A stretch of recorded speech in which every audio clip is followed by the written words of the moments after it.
Project Veritas just exposed everything going on with Facebook. Pretty much over the course of the last month, he's got Zuckerberg, all of the executives, everybody, all basically laying it out on a video call that was leaked. And this was just released about 12 hours ago. I definitely recommend that you go and watch the full video on Project Veritas' channel. I'm unable to cover all of it here because it's about several hours of actual video calls that are going on and other leaked clips and whatnot. But I will go through the first few minutes of what is being said by Zuckerberg and basically show exactly why Facebook and the way that other platforms that stand for free speech have been treated is completely wrong. So let's go ahead and get into this, starting off with this video. And I'll play this right here. To make sure that we can focus on addressing the topic that I know is top of mind for everyone, and that is what is happening in Washington, D.C., which is truly a terrible moment in the history of our country. In the United States. And it's deeply troubling to witness this kind of violence in the nation's capital. What we watched and saw in real time on TV, that wasn't a protest. Right? That was a violent insurrection, and it was deeply, deeply disturbing. You just can't have a functioning democracy without a peaceful transition of power. That's critical. And that is why I just think it's so important that our political leaders lead by example, make sure that we put the nation first here. And what we've seen is that the president has been doing the opposite of that. And instead, fanning the flames of those who think that they should turn to violence to overturn the election outcome. So first of all, right off the bat, this is a blatant lie that he's talking about, where he's saying that Trump was fanning the flames of all of the stuff that went down, because this is the day after January 6th when everybody was protesting at the Capitol. That is a blatant lie to say that Trump was the one that was fanning the flames of this. Number two, he's basically saying, well, he's doing that and he's saying all of these things, and this is the reason why all of this took place. Ignoring entirely the reason why people were at the Capitol to begin with. I mean, this is insane that he can actually sit here and talk about this stuff and completely ignore what's going on. He's basically saying in there that Biden puts America first and Trump doesn't. I'm sorry, but are you ignoring all of the claims of fraud here, the videos of fraud? Like, if you're going to at least talk about this stuff, at least get the points right. Get the points right. The reason why people were there in the first place is because they were thinking about America first. Hence our election integrity. He doesn't mention it anywhere at all. He basically says, well, Trump just apparently thinks that violence is wrong because he likes the violence. He's just going to keep fanning the flames of violence, ignoring what was actually taking place here. Trump said to march peacefully. That was literally in his speech. And I'll get more to this, where you have to basically close your eyes and close your ears to everything Trump did to believe any of this crap that's coming out of this guy's mouth. So yesterday, we moved quickly to remove the posts by the president that violated our policies, including a video of his in which he expressed support for the people causing the violence. So where's the video with him expressing support of people causing the violence? Where is that at? Because the last time I checked, there isn't a video with him doing anything about that. The only video that Trump released was where he was calling for peace. And I'll get into that a little bit later as well. But I don't know what he's talking about. I have no idea what he's talking about here. We ultimately assessed that there were two policy violations against the page, which resulted in a 24-hour feature block. So he lost the ability to post on the platform during that same time. But as I shared this morning, these completely shocking events of the last 24 hours, I think, have clearly demonstrated that the president intends to use his remaining time in office to undermine the peaceful and lawful transition of power to his elected successor, Joe Biden. So once again, that is not true. Trump's not trying to undermine the election process. He's trying to correct the election process. That is basically how this works. To sit there and simply say that he's just trying to overturn these results for the sake of overturning the results is stupid. He's saying all this stuff while ignoring the actual mission that Trump and everybody else that supports him was setting out to do in the first place, was actually to protect the election integrity, to actually put America first for real. That's what we were trying to do. Biden.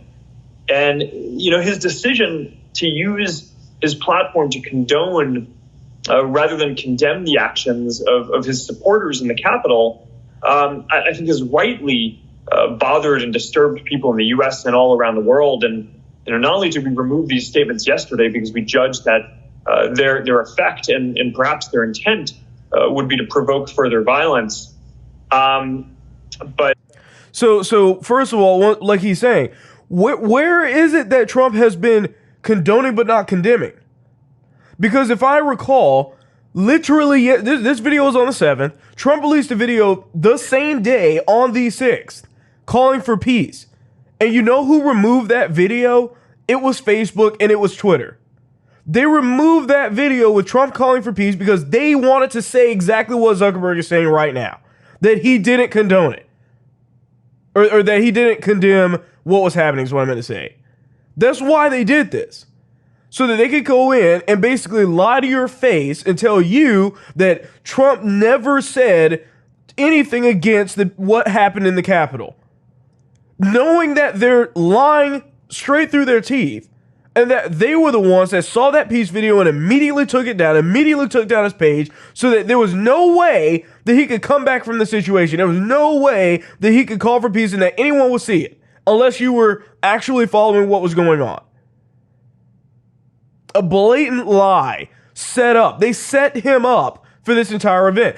Everything that happened on January 6th is exactly what Facebook and Twitter wanted. They wanted Trump supporters to do what they did, and they wanted to sit there and lie after the fact. They wanted to keep Trump's message of peace from going out anywhere else so that they could go back and say, look, it's all his fault. There's nothing with him saying anything against what happened in the Capitol. That's it. Nothing else happened. You didn't see it. It didn't happen. And that's a blatant lie. We wanted to take this additional action. So over the last several years, we've allowed the president to use our platform consistent with our own rules. And at times we've removed content or labeled posts when they violated our policies. And we did this all because we believe that the public should have access to the broadest possible amount of political speech, even when it's controversial. This is another huge lie. What he's basically talking about is the same thing Twitter did. When Trump put out a tweet or if there was a Facebook post or something about the election or whatever it was, they would put this big disclaimer underneath it. If he said something about the virus, they would put this big disclaimer underneath it and something along the lines of more information found here, or this claim is disputed, or whatever it is. And they'll put that beneath the post and say, well, it's so that people have access to a broader conversation. I mean, Jack Dorsey, by the way, the CEO of Twitter, said the same thing. And then what they fail to do is that they never do it for Democrats. How much do you want to bet there will not be one fact-check tweet or Facebook post from Joe Biden? Ever. Because they never were interested in the broader conversation. Because my thought is, and the common sense deduction of all of this, is that if you cared about the broadest conversation and that was really what you were concerned about, you would put that same disclaimer on every politician's post out there, whether they were conservative or Democrat. And he's like, no matter how controversial it is, where is it at for Joe Biden? When Joe Biden says there was no such thing as election fraud, if he puts that post out today, are you really going to put a disclaimer on his post saying it's disputed? It is. That's factually correct. It is disputed, but they'll never do it. This was simply about attacking Trump and censoring and keeping him from being able to just put out a post without these people clamping down on it by trying to change and flip the narrative and take credibility away from what he was saying. But the current context that we're in now is fundamentally different, involving the president trying to use our platform and others to incite a violent insurrection against a democratically elected government. So, at this point, we believe that the risk of allowing the president to continue to use the services during this period are too much. And that's why, as I announced this morning, I'm going to be extending the block that we placed on President Trump's accounts, his Facebook and Instagram accounts. We'll be extending those blocks indefinitely, and for at least the next 2 weeks, until the peaceful transition of power is complete. Now, by the way, they're not bringing back his page. There's no way they're going to let his page come back. I don't know why they keep dancing around the issue like they're actually going to let his page come back at all. These people don't want to hear anything from Trump, no matter what it is. They could care less. They hate everything about him, everything that he's done. The fact that they're even dancing around this and pretending as if it's, just a couple weeks and we'll see after the peaceful transition. Yeah, his page still isn't there, by the way.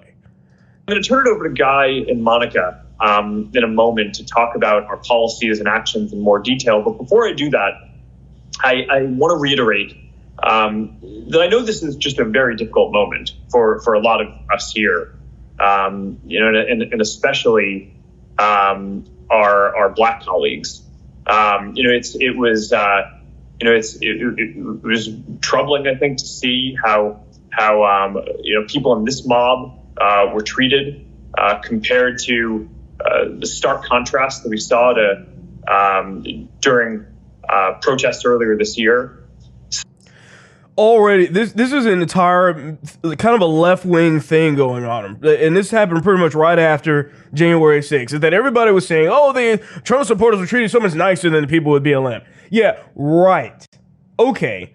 Because the people that were on the ground, there was a guy that was actually on the ground for the BLM protests and the riots that took place. Which, by the way, the BLM stuff not only lasted significantly longer, over the course of several months, but he was on the ground, and he said, dude, the response was even worse. Like, it was worse for the riots at the Capitol. Like, they were actually doing something to Trump supporters. People with BLM, there were many people that weren't getting arrested. I'm still waiting to hear from the conservative or Republican candidate in office that's saying, hey, I'll bail all of you people that were in the Capitol riots out. That's the VP right now. That she did that. Kamala Harris called for the ability, or was basically putting out a page that was supposed to help bail out the people that were arrested for rioting and looting during the BLM protests. And yet, you're going to claim that the response was not the same? That the response was way less punishing than for BLM? BLM got no punishment. They got no punishment. I don't understand. I mean, how else does something last for so long? Because the Capitol thing was shut down literally later that day. Pretty much in no time, it was done. BLM stuff lasted for months. If police were actually policing the way that they did at the Capitol, the BLM stuff would have been over in almost no time at all. So this is a blatant lie, but it gets worse. So, to all of our employees, and I just want you to know that if you need, to take some time to process this, everything that's going on, I hope you do. And, we have the resources at the company, and you can contact your HR VP, who can point you to the support. What kind of idiot needs support for this? Oh, I'm black, and I saw these riots at the Capitol, and I'm just like, what do you say to somebody? How do you even talk about that to somebody in HR? I need time off because I saw Trump supporters were basically getting away with this stuff, and yet we were treated so much worse when we were burning an entire freaking city down. What? Like, get over yourself. Number one, how does this have anything to do with race? There were 100% black people that were at the Capitol protests. The fact that people are ignoring this and looking over it on purpose is insane. And yet you're trying to act like they need some special counseling because they mentally can't handle themselves. Look, I didn't like the BLM protests. I didn't like the rioting and looting and then burning cities to the ground. Like a lot of people didn't. Especially the business owners that got their entire businesses taken away because of what BLM was doing. But I didn't need to go to my workplace and say, I need some counseling and special treatment because blah, blah, blah, because I'm this weak-minded human that can't sustain being able to see things happening in the world. This is the state of Facebook. This is the state of the employees. This is the way they look at you. And I would deem to say that it is Mark Zuckerberg that is the racist. It is him that is sitting here, like basically separating out black people and saying, you are not able to handle it. You should be offended more than most people. I can handle it, but you can't. I don't need the counseling. White employees don't need the counseling, but black ones do. You have mental issues and you need help to be able to figure out how to navigate this entire circumstance that happened a day ago. How is that not racist? This is the state of Facebook and the state of social media. These are the people that decide what you can post, what you cannot post, and how you're able to absorb and receive information. These are the people that are in charge of this. I definitely encourage you, go watch the full video. Like I said, there's about more than a couple of hours of the entire leaked call and everything. This is just the first 5 minutes or so of just Zuckerberg, but there's other top executives talking about this stuff. And it just gets worse and worse and worse when you see how deeply rooted the bias is in this network. So with that being said, please remember to like, share this video, get the word out, go watch the full video as well. I thank you for watching this video, and I'll see you on the next one.